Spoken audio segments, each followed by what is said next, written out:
अरिहंत सिद्ध सूर्य उपाध्याय साधु सर्व अर्थ के प्रकाशी मांगलिक उपकारी है।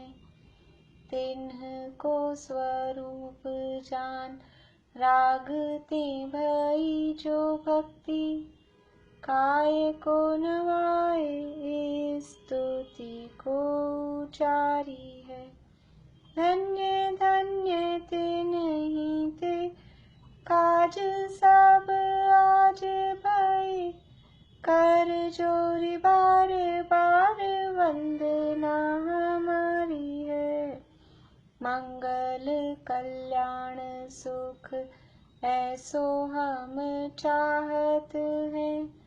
हो मेरी ऐसी दशा जैसी तुम धारी है। हो मेरी ऐसी दशा जैसी तुम धारी है। मंगलमय मंगल करण वीत राग विज्ञान नमो ताहि जाते भई अरहंतादि महान। करि मंगल करि हो महा ग्रंथ करण को काज। जाते मिले समाज सब पावे निज पद राज। बहुविधि मिथ्या गहन करी मलिन भयो निज भाव। ताको होत अभाव है सहज रूप दर्शाव। सहज रूप दर्शाव।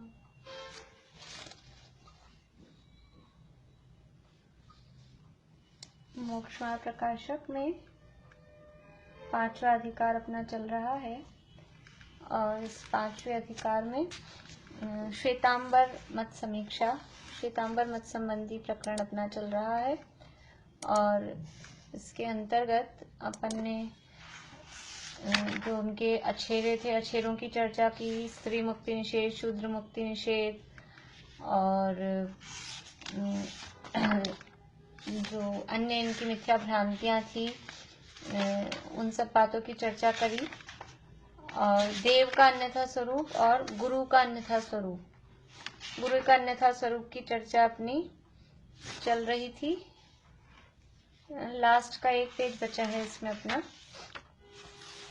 थोड़ा सा अपन 155 नंबर पेज से पढ़ते हैं। अपने को पढ़ना तो 156 से है, लेकिन थोड़ा सा पीछे से पढ़ के अपन याद आ जाए ताकि अपने को कहाँ अपन चल रहे थे। 155 नंबर पेज पे गुरु का अन्यथा स्वरूप कि वहाँ कैसे परिग्रह सहित जो जीव हैं परिग्रह सहित मनुष्यों को गुरु मानते हैं, जबकि गुरुपना वो निर्ग्रंथ दशा में होता है। और परिग्रह सहित मानकर भी, परिग्रह सहित होने पर भी उनको अपरिग्रही कहते हैं। ये और बात है, तो परिग्रह सहित और कहते हैं कि हमारे जो मुनिराज हैं वो अपरिग्रही हैं, ऐसा वो कहते हैं। और अनेक प्रकार की उनकी जो मुनियों की जो चर्या है, उनके जो मुनि होते हैं उनकी जो चर्या है उनमें अनेक प्रकार की जो विसंगतियां हैं उसकी चर्चा यहाँ की। कि जो घर घर याचना करके आहार लाते हैं और फिर वो कहते हैं कि हमारे मायाचारी नहीं है, हम तो मन में आहार का भाव है इसलिए मांग लेते हैं। मन में तो आहार का भाव हो और फिर मांगो नहीं तो ये तो मायाचारी हो गई, वो ऐसा कहते हैं। तो वो कह रहे हैं कि और कुछ धन आदि की तो याचना कर नहीं रहे, वो तो खाली शरीर की स्थिरता के लिए आहार की याचना करते हैं। देखिए बीच में से पढ़ते हैं 155 नंबर पेज पे बीच में। अब वह कहता है मन में तो आहार की इच्छा हो और याचना न करे तो माया कषाय हुई, और याचना करने में हीनता आती है सो गर्भ के कारण याचना न करे तो मान कषाय हुई। भाई मांगेंगे तो हमारा मान भंग होगा, इसलिए मान कषाय के वशीभूत होकर मांगेगा नहीं। या फिर मायाचारी हो गई कि आपको मन में तो भोजन की इच्छा है और आप भोजन मांग ले नहीं रहे हो, कह नहीं रहे हो। आहार लेना था सो मांग लिया, इसमें अति लोभ क्या हुआ और इससे मुनि धर्म किस प्रकार नष्ट हुआ सो कहो। उससे कहते हैं, जैसे किसी व्यापारी को कमाने की इच्छा मंद है, सो दुकान पर तो बैठे और मन में व्यापार करने की इच्छा भी है, परंतु किसी से वस्तु लेन देन रूप व्यापार के अर्थ प्रार्थना नहीं करता। जो भी व्यापारी होते हैं दुकान खोल के बैठते हैं, तो कमाने की इच्छा है तब तो दुकान खोल के बैठे। कमाने की इच्छा नहीं हो, ऐसे ही कोई समाज सेवा के लिए तो दुकान खोल के बैठता नहीं है। तो कमाने की इच्छा है इसलिए दुकान खोल के बैठे हैं, लेकिन इतना लोभ भी नहीं है कि याचना करें कि आओ हमारी दुकान से खरीद लो खरीद लो खरीद लो, इस तरह की भी याचना नहीं करते। स्वयमेव कोई आए तो अपनी विधि मिलने पर व्यापार करता है।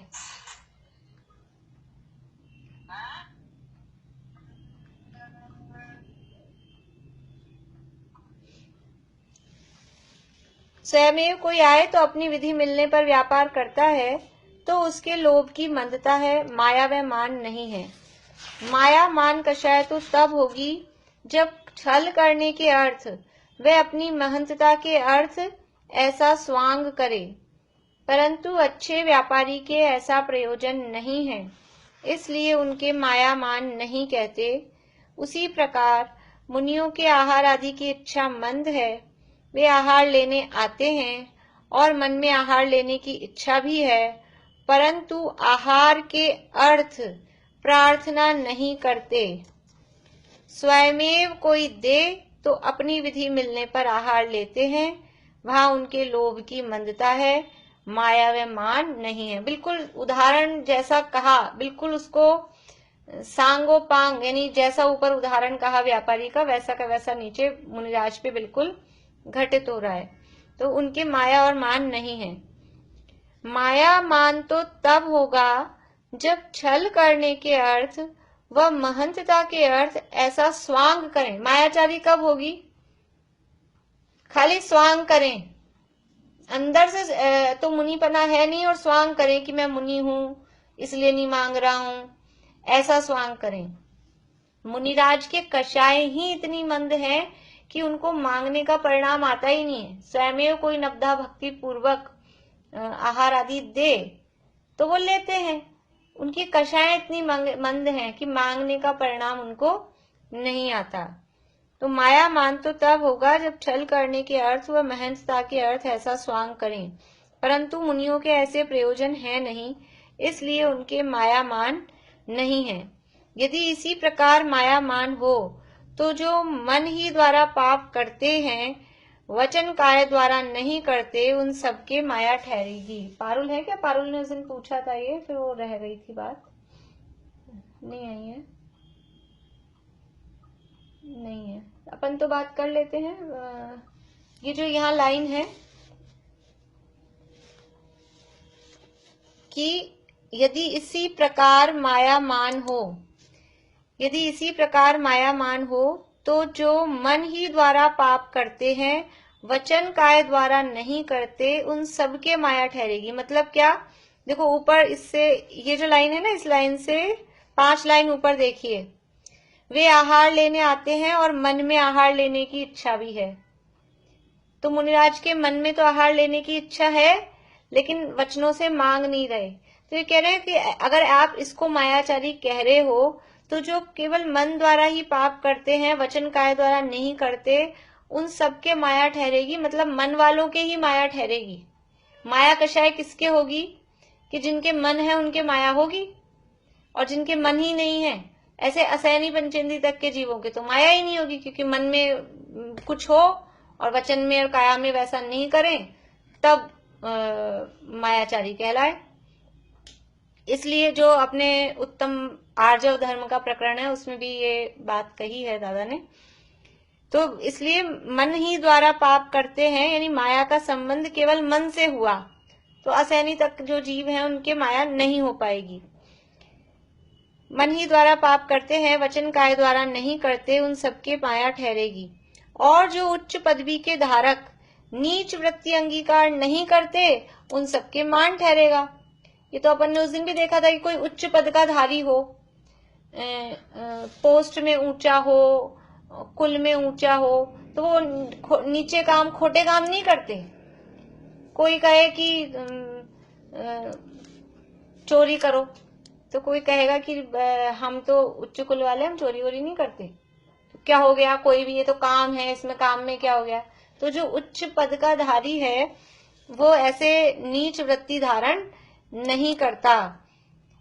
समझ लीजिए कि और कोई उच्च पद के धारी हैं, प्रधानमंत्री हैं, राष्ट्रपति हैं, और अपनी पद की गरिमा के अयोग्य कोई काम करें जो सामान्य मनुष्य करते हैं, राष्ट्रपति प्रधानमंत्री को नहीं करने चाहिए, इस तरह के यदि कोई काम करें, तो जैसे उनमें उनको मान कषाय नहीं कहा जाता है, वो उनकी पद की गरिमा है। वैसे ही मुनिराज क्योंकि मुनि पद में है, तो वो अगर कुछ इस तरह का नीचा काम नहीं करते हैं तो उसमें उनके मान नहीं है। तथा तूने कहा आहार मांगने में अति लोभ क्या हुआ। वो बोल रहा है आहार मांगा, इसमें अति लोभ क्या हुआ। आहार की इच्छा थी, आहार मांग लिया, इसमें लोभ की क्या बात हो गई। सो अति कषाय हो तब लोक निंद्य कार्य अंगीकार करके भी मनोरथ पूर्ण करना चाहता है, और मांगना लोक निंद्य है, उसे भी अंगीकार करके आहार की इच्छा पूर्ण करने की चाह हुई, इसलिए यहाँ अति लोभ हुआ। मांगना तो दुनिया में कहीं भी अच्छा नहीं कहा जाता। समझ लीजिए, ये तो रहीम दास जी, कबीर दास जी, इन लोगों ने भी लिखा है, रहीमन वे नर मर गए जो नर मांगन जाए। जो मांगने के लिए जिसको जाना पड़ता है, यानी जिसको मांगना पड़े जीवन में, उसके जैसा समझ लीजिए क्या कहें, हीन व्यक्ति, हीन पुरुष कोई नहीं होगा। इसलिए मांगना तो दुनिया में कहीं भी अच्छा नहीं माना जाता है। तो जिनको ऐसा कि उनको मांगना जो लोक निंद्य कार्य है, और वो मांग कर भी अपनी आहार की इच्छा पूर्ण करना चाहें, तो ये तो बहुत अति लोभ ही हुआ, तभी वो ये अपनी इसकी आहार की इच्छा से पूर्ण कर रहे हैं। तथा तूने कहा, एक मिनट रुकिएगा आप।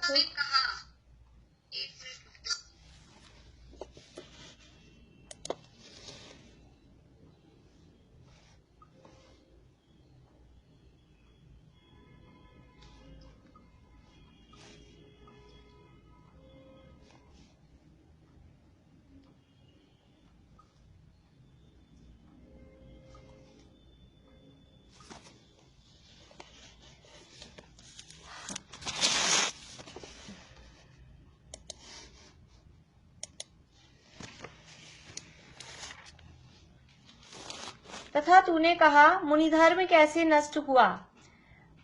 वो बोल रहा है मुनिधर्म कैसे नष्ट हुआ, मांगा ही तो है, आहार की इच्छा थी, आहार ले लिया, इसमें मुनिधर्म नष्ट कैसे हुआ। तो बता रहे परंतु मुनिधर्म में ऐसी तीव्र कषाय संभव नहीं है। मुनि धर्म हो, मुनि धर्म जिसने अंगीकार किया हो, फिर ऐसी कषाय कि आहार के लिए मांगे, ऐसी तीव्र कषाय संभव नहीं है। जैसे अपन गृहस्थ हैं, अपने भी जिस चीज के अपने त्याग हैं, तो मान लीजिए कहीं अपने को भोजन मिल रहा है और ऐसा मिल रहा है जो अपन नहीं खाते, अपने लिए अभक्ष्य है, तो अपनी इतनी तीव्र कषाय नहीं होती है कि फिर हम अब मिल ही नहीं रहा है, 2 दिन हो गए नहीं मिला तो खा लो।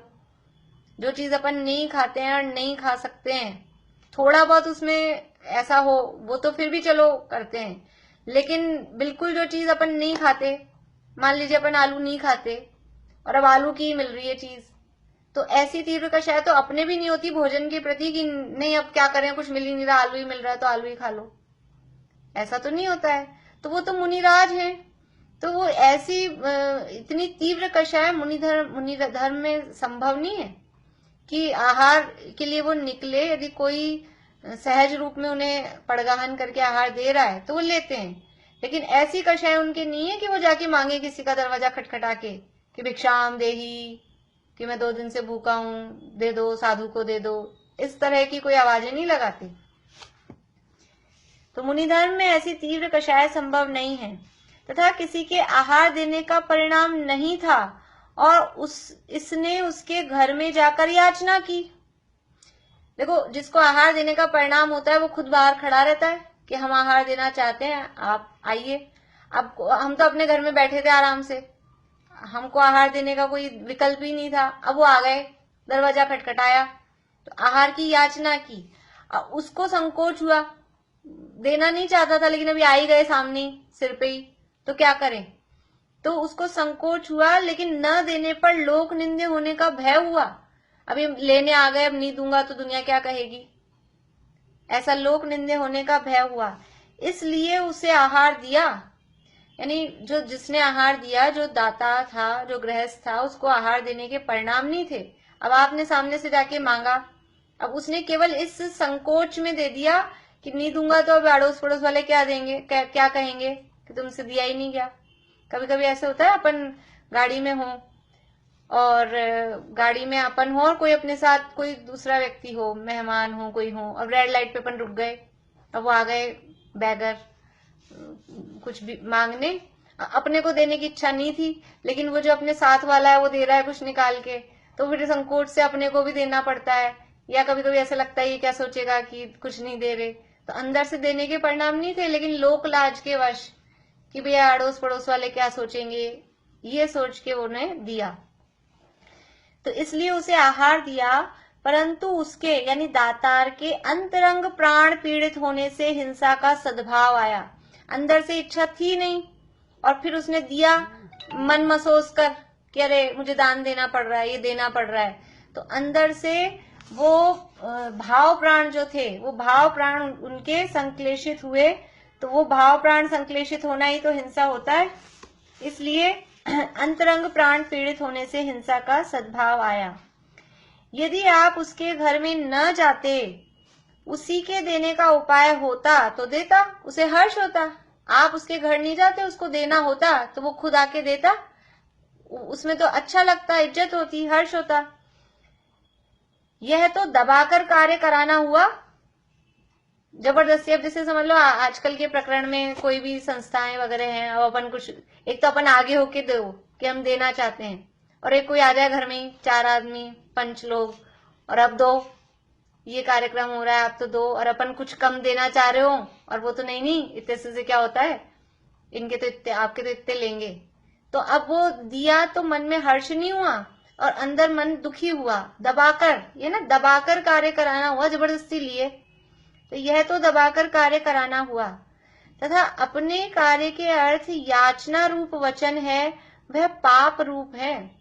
अपने को भोजन के लिए याचना रूप शब्द कहे तो ये पाप रूप वचन है। किसी भी वस्तु के लिए याचना करना वो कोई अच्छी बात नहीं है, तो वो पाप रूप है। सो यहाँ असत्य वचन भी हुआ। देखो ये कह रहे हैं कि मुनि धर्म नष्ट कैसे हुआ और इसमें 5 पाप किस प्रकार से हैं। तो पहले हिंसा बताई कि दूसरे के प्राण पीड़ित हुए, भाव हिंसा हो गई, अंतरंग प्राण पीड़ित हुए, हिंसा हो गई। अब बता रहे झूठ कैसे हुआ कि वो याचना रूप जो वचन है ना, वो वचन अपने आप में असत्य है, वो झूठ वचन है। झूठ मतलब आप कहोगे कि हमको तो चाहिए था, मांग लिया, झूठ क्या है, लेकिन झूठ बोलते हैं अनृत स्तेयम, अनृत मृषा, वो झूठ है, उसको झूठ कहते हैं। तो दबाकर कार्य कराना हुआ ना, और अपने कार्य के लिए इस तरह के वचन बोले, तो वस्तु स्वरूप ऐसा नहीं है कि हम किसी से याचना करें, तो वस्तु स्वरूप के विपरीत वचन बोले, इसलिए वो असत्य की श्रेणी में गया। तो अपने कार्य के अर्थ याचना रूप वचन है, वह पाप रूप है। सो यहाँ असत्य वचन भी हुआ। तथा उसके देने की इच्छा नहीं थी, इसने याचना की, तब उसने अपनी इच्छा से नहीं दिया, संकोच से दिया, इसलिए अदत्त ग्रहण भी हुआ। चोरी किसे कहते हैं? अदत्ता दानम स्तेयम, चोरी की परिभाषा है 7वें अध्याय में। तो देने की इच्छा नहीं थी, अदत्ता, बिना दिया हुआ आपने लिया। हम देना नहीं चाह रहे थे लेकिन अब आप आ गए सिर पे ही और आप बोल रहे हो दो दो, तब देना पड़ा, तो ये हो गया अदत्ता दान, अदत्त ग्रहण हुआ, इसलिए चोरी भी हुई।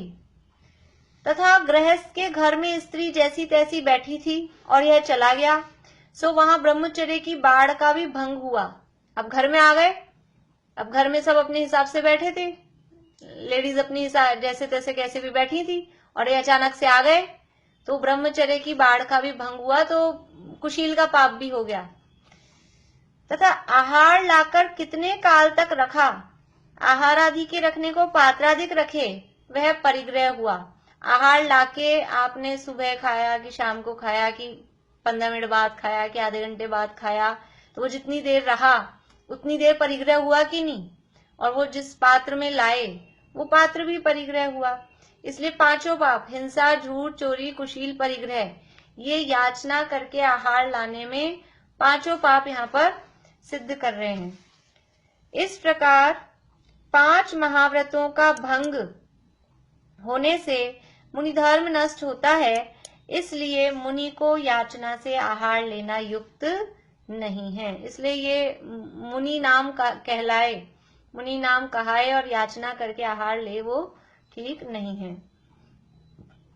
फिर वह कहता है, मुनि के 22 परिचयों में याचना परिचय कहा है, सो मांगे बिना उस परिचय का सहना कैसे होगा। 22 परिचयों के नाम हमने पढ़े हैं तत्वार्थ सूत्र में, याद है किसी को पूरे? कौन बोल रहे हैं? कोई नहीं? सुनीता आंटी कंफ्यूज लग रहे हैं। चलिए कोई नहीं, कल सुन लूंगी मैं। मनोरमा आंटी बोल रहे हैं, बोलिए।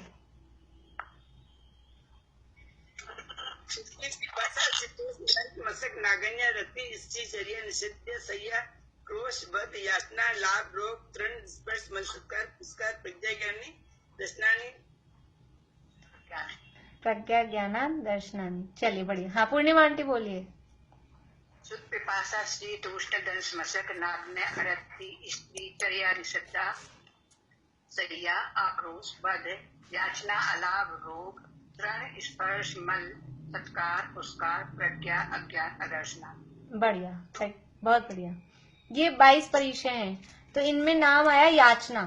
तो याचना परिचय देखो, शुद्धा परिचय कब सहन होता है कि भूख लगे आहार न पाए, अनाहारी चिद्रूप लखाए, भूख लग रही है लेकिन आहार नहीं मिला, तो याचना परिचय का सहन हुआ। दंश मशक परिचय कब सहन होता है कि वो मक्खी मच्छर काटेंगे तो फिर हम यानी परिणाम व्याकुल नहीं करेंगे, तो दंश मशक परिचय सहन हुआ। चलना बैठना सोना, इनमें कुछ कांटे माटे चुभ रहे हैं या वो जमीन उबड़ खाबड़ है, तो ऐसी चीजें हमको मिल रही है, फिर हम उसको सहन कर रहे हैं, तो वो परिचय सहन हुआ। तो याचना परिचय कब होगा कि हम याचना करें और हमको उसमें शर्म भी नहीं आए, तब याचना परिचय हुआ। ऐसा ये सामने वाले कह रहे हैं, लेकिन ऐसा अर्थ उसका नहीं है। ये कह रहे हैं मुनिराज के 22 परिचयों में याचना परिचय कहा है, सो वो जब तक मांगेंगे नहीं तब तक उस परिचय का सहन कैसे होगा, इसलिए मांगना तो चाहिए ही, और हम ये आहार मांग कर याचना परिचय सहन करते हैं। अब कैसा कैसा अर्थ, यानी बात वही है, ग्रंथ वही है, लेकिन अर्थ का अनर्थ हो जाता है। देखो समाधान, याचना करने का नाम याचना परिचय नहीं है। याचना कर रहे हैं उसका नाम याचना परिचय नहीं है, याचना न करने का नाम याचना परिचय है। फिर ऐसे तो स्त्री परिचय भी है, फिर कोई कहे स्त्री को भी तो रखेंगे जब भी तो स्त्री परिचय सहन होगा, स्त्री को देखेंगे तभी तो स्त्री परिचय सहन होगा, ऐसे तो सारा उल्टा पुल्टा हो जाएगा मामला। इसलिए वहां स्त्रियों को नहीं देखना या स्त्रियों को देखकर भी परिणाम खराब नहीं करना, वो स्त्री परिचय जय है। ऐसे ही याचना नहीं करना, उसका नाम याचना परिचय है। जैसे अरति करने का नाम अरति परिचय नहीं है, अरति नाम का भी तो परिचय है, तो अरति करें इसका मतलब ये हुआ अरति परिचय से जय है, तो हम अरति करेंगे वस्तुओं को देखकर, ये नहीं है अर्थ। अरति करना नहीं सिखा रहे, अरति नहीं करना, अरति न करने का नाम अरति परिचय है, ऐसा जानना। यदि याचना करना परिचय ठहरे तो रंकादि बहुत याचना करते हैं, उनके बहुत धर्म होगा। 22 परिचय को किसमें लिया, परिचयों का प्रकरण कौन से प्रकरण में आया है तत्वार्थ सूत्र में, बोले सुनीता आंटी? 9वें अध्याय में आया। हाँ, प्रकरण क्या है 9वें अध्याय में? संवर और निर्जरा। हाँ, संवर निर्जरा का प्रकरण है। वहाँ परिचय को संवर के कारणों में दिया है, संवर के कारणों में दिया है ना परिचयों को। तो भिखारी लोग बहुत याचना करते हैं, तो इनके तो बहुत संवर हो जाएगा, बहुत धर्म होगा। देखा ना, संवर यानी धर्म। तो यदि याचना करने का नाम याचना परिचय जय है, तो जितने लोग याचना करते रहते हैं सबके सब धर्मात्मा हो जाएंगे। भिखारी लोग तो सारे धर्मात्मा ही हो जाएंगे। यदि याचना करना परिचय ठहरे तो रंकादि बहुत याचना करते हैं, उनके बहुत धर्म होगा।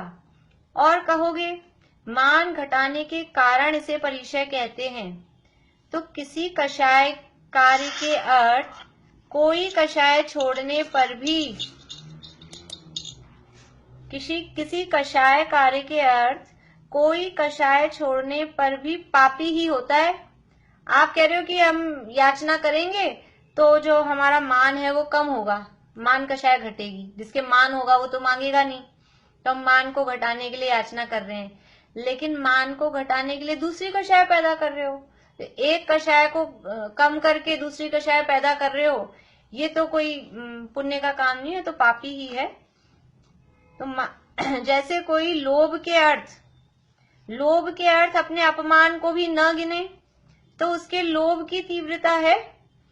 जैसे समझ लीजिए कि किसी व्यक्ति से हमें कोई लोभ सधता हो, दुकानदार है, अब ग्राहक आया, अब उसको अपना सामान बेचना है, तो सामान बेचने का लोभ है, पैसा कमाने का लोभ है। अब वो ग्राहक दो शब्द उल्टे पुल्टे भी बोले तो भी क्या होता है, चुपचाप सुन लेते हैं, मीठा मीठा बोलते हैं, अरे क्या आप तो बहन हो और यूं हो, पता नहीं कुछ भी मीठा मीठा बोलते हैं। अपन कुछ भी बोलो उनको तो मीठा मीठा बोलते हैं। तो वो लोभ के अर्थ अपने अपमान को भी सहन करते हैं। ये प्रकरण भी उत्तम मार्दव धर्म में दादा ने दिया है कि एक कषाय दूसरी कषाय को काटती है। जिसको नाम लोभ में भी नाम का लोभ है तो वो धन का लोभ छोड़ देता है, और जिसको धन का लोभ है वो नाम का लोभ छोड़ता है कि अपना धन बचा के रखता है। तो ऐसे एक कषाय के अर्थ दूसरी कषाय की तो पाप ही तो किया। तो जैसे कोई लोभ के अर्थ अपने अपमान को भी न गिने, तो उसके लोभ की तीव्रता है। उस अपमान कराने से भी महापाप होता है। और आपके कुछ इच्छा नहीं है, कोई स्वयमेव अपमान करे तो उसके महाधर्म है। क्या कह रहे हैं ये, जैसे परिचय कहा ना, तो खुद को अपने को मान की इच्छा नहीं है। देखो, जैसे कोई लोभ के अर्थ अपने अपमान को भी न गिने तो उसके लोभ की तीव्रता है। उस अपमान कराने से, अगर वो अपमान करा रहा है लोभ के वशीभूत होकर, तो भी उसको पाप लग रहा है। लेकिन हमको कुछ इच्छा नहीं है, हमको लोभ नहीं है, और कोई स्वयं अपमान करे, हमें कोई किसी से लोभ लालच नहीं है, कोई उससे आशा नहीं है, लेकिन फिर सामने वाला कोई हमको हमारा अपमान कर रहा है और फिर हम अपमान सहन कर रहे हैं, यानी हमको कोई अपना सामान नहीं बेचना, कुछ नहीं करना, और फिर भी कोई हमको अपशब्द कह रहा है और फिर भी हम शांति से चुपचाप रहकर अगर वो सुन रहे हैं, तो वो धर्म है। हमें दूसरा कोई प्रयोजन नहीं है, कोई लोभ लालच नहीं है, फिर भी हम अपने अपमान को सहन कर रहे हैं, वो परिचय जय है, वो धर्म है। परंतु यहाँ तो भोजन के लोभ के अर्थ याचना करके अपमान कराया। भोजन का लोभ था और फिर उसके लिए आप याचना कर रहे हो, अपनी मान कषाय को छोड़ रहे हो, तो लोभ कषाय के लिए मान को छोड़ा तो रही तो कषाय ही ना। या तो मान रहता तो मांगते नहीं तो लोभ नहीं होता, और अब आपने मान छोड़ा है तो लोभ कर लिया तो कषाय तो रही ही। तो परंतु यहाँ तो भोजन के लोभ के अर्थ याचना करके अपमान कराया, इसलिए पाप ही है, धर्म नहीं है। इसलिए ये धर्म नहीं है, पाप ही है।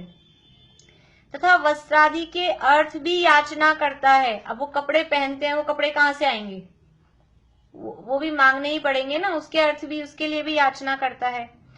परंतु वस्त्रादि कोई धर्म का अंग नहीं है। अब पीछे इन्होंने कारण दिया था पिछले पेज पे, 155 पेज पे, कि वो शरीर की स्थिति रहती है, उससे धर्म होता है, इसलिए भोजन के लिए याचना कर लेते हैं। तो उससे क्या हो गया, वो तो शरीर की चलता रहे, शरीर माध्यम खलु धर्म साधनम, कि शरीर सही चलता रहता है तो अपना धर्म होता है, इसलिए वो भोजन करते हैं। अभी वस्त्रादि से क्या धर्म होता है? वस्त्र किस लिए ग्रहण कर रहे हो और वस्त्र किस लिए मांग रहे हो?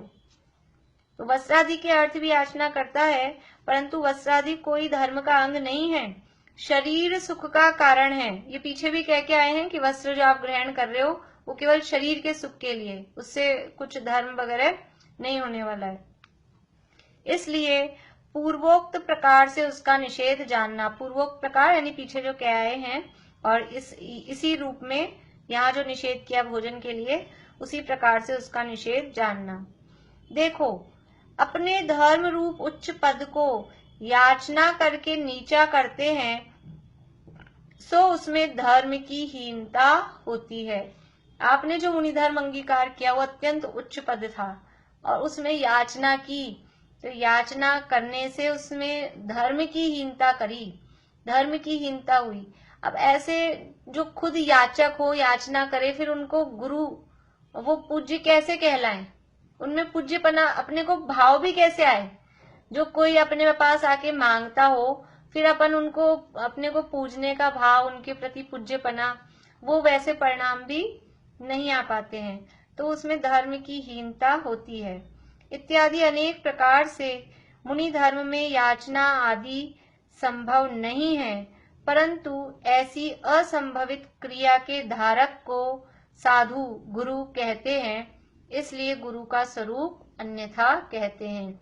इसलिए जो श्वेतांबर मत में जो गुरु का स्वरूप कहा गया है वो अन्यथा है, विपरीत है, यथार्थ स्वरूप नहीं है। क्योंकि जो गुरु का स्वरूप क्या है? विषयाशा वशातीतो निरारंभो परिग्रह ज्ञान ध्यान तपो रक्तः तपस्वी स प्रशस्यते, कि विषयों की आशा से रहित हैं और ज्ञान ध्यान तप में लीन रहते हैं और संपूर्ण आरंभ परिग्रह से रहित होते हैं। तो यहाँ परिग्रह भी हुआ, वस्त्रादि का भी, भोजन का भी, और एक कषायों का भी सद्भाव हुआ, विषयों की आशा है, इसलिए वास्तव में वो गुरु का स्वरूप यथार्थ नहीं है। ये जो 28 मूल गुण अपने कहे मुनिराज के स्वरूप में, ये 28 मूल गुण इसलिए बाहर से, वो 28 मूल गुण, वो मुनि है इसलिए 28 मूल गुण पालते हैं, उसके हिसाब से काम करते हैं, ऐसा नहीं।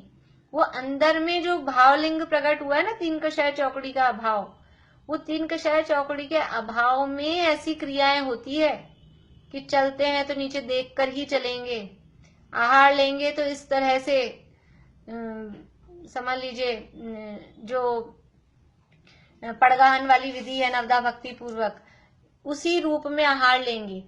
यानी उनकी जो 3 कषायों का अभाव हुआ है उसमें ऐसी कषाय नहीं होती है किसी से याचना करें, आहार के लिए याचना करें, वस्त्र पहने, पीछी कमंडल के अलावा और कुछ रखें। अगर ऐसी उनको भाव हो रहे हैं तो वो 3 कषाय चौकड़ी के अभाव पूर्वक वितरागता नहीं है, फिर मुनिपना नहीं है। तो इस तरह से ये यहाँ गुरु का स्वरूप अन्यथा कहा है।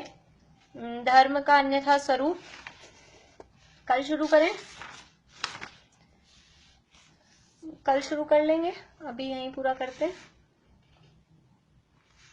5 मिनट जल्दी किया है, दिक्कत तो नहीं है? अभी तो 7:15 बजे है, जो भी 6:45 से शुरू किया था। चलो ले लेते हैं थोड़ा सा, थोड़ा सा लेते हैं 5-10 मिनट, फिर वो 7:30 से वो क्लास नहीं, मैंने टाइम इसीलिए थोड़ा सा आवाज नहीं आ रही समझ में आप लोगों की, मेरा नेट शायद स्लो चल रहा है। द्रव्य संग्रह में थोड़ा सा समझा देना आप, है ना, ये घनांकुल वगैरह जो ये बता रही है ना, वो कुछ समझ नहीं आ रहा।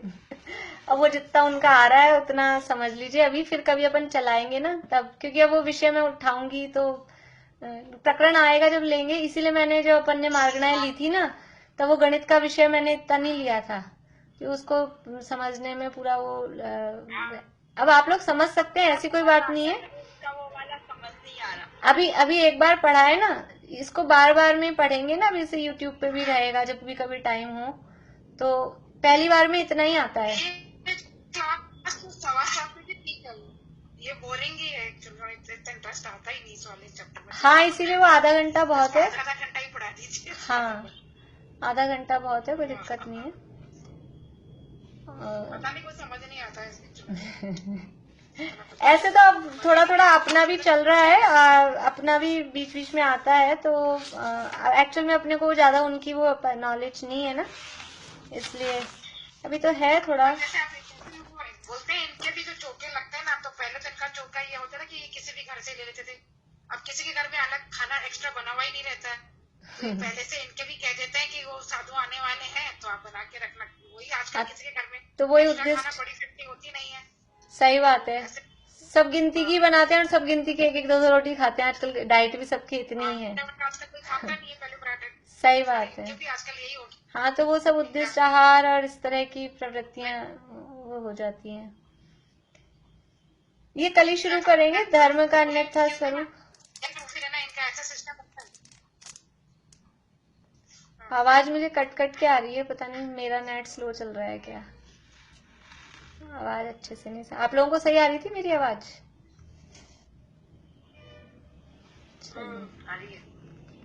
ठीक है, अभी तो यही पूरा करते हैं। अब ये प्रकरण एक्चुअल में नया चालू हुआ ना, जिस दिन टॉपिक पूरा करना होता है उस दिन थोड़ा लंबा भी ले लेते हैं अपन, ऐसा कुछ वो नहीं है। बाकी और उसमें जो गोमट सार की चल रहा है शिविर, उसमें ऐसे कोई बात होगी तो कभी अपन देख लेंगे, कोई छोटी मोटी बात होगी तो। अब वो जो गणित है ना, वो गणित तो जितनी बार पढ़ेंगे ना, जब तक बार बार में सुनेंगे ना, तब जाके वो समझ में आने लगेगा, याद होगा। जो गोमट सार का शिविर वो कितनी वजह से चालू होता है, मुझे यूट्यूब की जो लिंक दी है ना, उस लिंक से चलता ही नहीं। वो नहीं, यूट्यूब पे आ रहा है। यूट्यूब की आप डायरेक्ट आप जैन कोश सर्च करो यूट्यूब पे, जैन कोश, JAINKOSH, तो मिल जाएगा। वो टाइम उसका काफी है, सुबह 8:30 से 10 बज जाते हैं, दोपहर में भी 2:30 से 4, और रात को भी 7:30 से, कल तो 9:30 बज गए थे, तो वो टाइम काफी है। इसीलिए वो सब इतना टाइम जितना दे पाए, जैसा भी। बाकी पर वो अगर टाइम हो तो सुनना, मतलब ऐसे उनकी स्टाइल अच्छी है, सरल समझाते हैं। विकास भैया तो बहुत सरल समझाते हैं।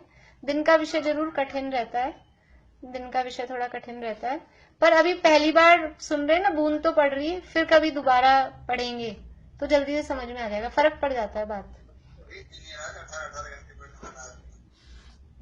चलिए,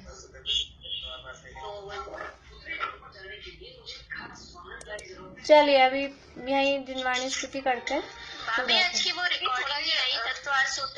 आज एक्चुअल में वो कंप्यूटर से लेनी है, उसमें थोड़ा टाइम लगेगा, अभी रात को डालाऊंगी।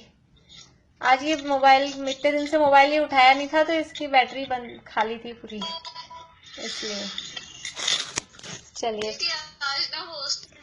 ये हम जो रुपया पैसा इकट्ठा करते हैं, तो कोई भी है ना कम छोड़ के नहीं जाएगा, कोई भी ऐसा नहीं होगा कि खाली होके जाए, पड़ा ही रहता है, इकट्ठा ही रहता है। ऐसे ही ये जो वर्गणाएं हम ग्रहण कर रहे हैं, नो कर्म वर्गणाएं, ये नो कर्म वर्गणाएं भी इकट्ठी होती जाती है। और ये बात जरूर है, उसमें प्रश्न भी आया था कल परसों कि बुढ़ापे में तो दुबले होते हुए दिखाई देते हैं, मतलब कमजोर हो जाते हैं, या शरीर शिथिल हो जाता है, शक्ति भी कम हो जाती है। वो भले दिखाई दे कम, लेकिन उनके पास में वर्गणाएं बहुत ज्यादा हैं, आयु के अंत तक जाके वो वर्गणाएं बहुत ज्यादा हैं। तो ऐसा भी उत्कृष्ट संचय के बता रहे हैं। अपन ने जब योग मार्गना पढ़ी थी, तब मैंने ये वाला विषय छोड़ दिया था, सीधा सीधा वही पढ़ाया था, क्योंकि इसमें थोड़ी वही कॉम्प्लिकेशन सा लगता है समझने में काफी। अभी ये जो आज सिखाया है ना, प्रतिभाग, बहुभाग, ये आगे कर्म कांड में भी आता है, जब स्थिति बंध का प्रकरण आता है वहां पे भी आता है। ये चीज कई जगह आएगी, यही वाली जो आज बताई है निषेकों वाला, यही वाला एग्जाम्पल 6300 परमाणु वाला, यही एग्जाम्पल कर्म कांड में भी है सेम। तो अभी पहली बार सुन रहे हैं, फिर आगे कुछ पढ़ेंगे तो जल्दी से, मतलब ऐसा लगेगा हाँ हमने कुछ पढ़ा है, तो जल्दी से समझ में आ जाएगा। यही शब्द आएंगे, वही अन्योन्याभस राशि, चय और निषेकहार और गुणहानि आयाम, तो अपन तो पढ़ेंगे ना आगे, ऐसा थोड़ी ना छोड़ेंगे, तो वो जल्दी समझ में आ जाएगा। हाँ, माना है, लेकिन ये उदाहरण आचार्य देव का ही है। ये आप किसी के भी पढ़ोगे ना, यानी कल्पना बहन समझाएं कि उज्ज्वला शाह समझाएं कि और भी कोई बड़े बड़े धवला में जो भी पढ़ते हो, यही उदाहरण आचार्य ने दिया है, इसका बराबर पूरा वो बन जाता है। अब आप कोई ऐसा फिगर लो जिसके बिल्कुल सही सही सेटिंग बन जाए, उतना दिमाग लगाएं। तो ये सारा आचार्य देव ने ही ये 6300 का उदाहरण देके पूरा ये समझा रखा है। वहां कर्म कांड में भी यही उदाहरण आएगा, यही संख्याएं आएगी। ये जो ऐसा आज दिखाया था ना त्रिकोण रचना, ये 2-3-4 जगह काम आएगी यही चीज। अब ये तो क्या उपयोग लगाने के हैं, अपना उपयोग इधर उधर नहीं लग के, और इसमें लगा रहे इनकी विशेष वो समझने में, उसके लिए विशेष रूप से है। बाकी तो देखो जितना अपन डीप में पढ़ लेते हैं, तो अपने को भाव भाषण अच्छा होता है, उसका जल्दी समझ में आता है। अभी अपन समय सार की 50 से 55 की गाथाएं पढ़ें, न वर्ग है, न वर्गना, न गुणस्थान है, न मागना स्थान है, न कोई स्पर्धक है। अब अपने को शब्द बोलते जो अपने को भाव भाषण होगा, और जिनको पता ही नहीं मागना क्या होती है, गुणस्थान क्या होते हैं, तो ठीक है पढ़ लिया। योग स्थान क्या होते हैं, ये योग स्थान में बहुत डिटेल है, कर्म कांड में है ये सारी डिटेल। तो जब पढ़ लेते हैं ना, तो उसका भाव भाषण विशेष समझ में आता है। अभी जो गणित की क्लासेस चल रही थी, तो अभी ऐसे बोला अंगुल, हाँ अंगुल, और अब अंगुल में कितने प्रदेश, असंख्यात ऐसे अपन बोलते थे, हाँ असंख्यात हैं, लेकिन कितने असंख्यात, कितने सारे खड्डे खोदे कहाँ जाके असंख्यात आया, तब उसकी भाव भाषणा होती है। तो वो विशेष यानी अपने को गहराई समझ में आती है, तो श्रद्धा भी दृढ़ होती है और जल्दी से समझ में आ जाता है। अब अपने को उपयोग है, बुद्धि है लगाने को, तो लगा सकते हैं। जिनके पास नहीं होती है तो ऐसा नहीं कि उनको ये सारे खड्डे खोदने पड़ेंगे ही, पर अपन जो मनुष्य है, सैनी पंचेंद्रिय है, तो इतनी बुद्धि है ही सभी के पास में, तो यथाशक्ति इसमें उपयोग लगाना ही चाहिए, समझना चाहिए। जितना गहरा अपन पढ़ते हैं, अपना मैंने बताया था ना, वो अपने आप कषायों की मंदता होती है, ज्ञानावरण का शिवक्षम उससे और बढ़ता है। गहराई में पढ़ते हैं तो ऐसा नहीं होता है, बुद्धि शार्प होती जाती है अपने आप ही। इसलिए घबराएं नहीं, जितना अभी समझ में आ रहा है आने दें, नहीं आ रहा है कोई बात नहीं। वो बोलते हैं ना मजा आ रहा है ना, तो अभी मजा लें। उस समय तो कुछ समझ में आता ही है, तो उतना ले। अभी अपना टाइम हो गया, उधर की क्लास ज्वाइन कर लेंगे, तो यहीं पूरा करते हैं।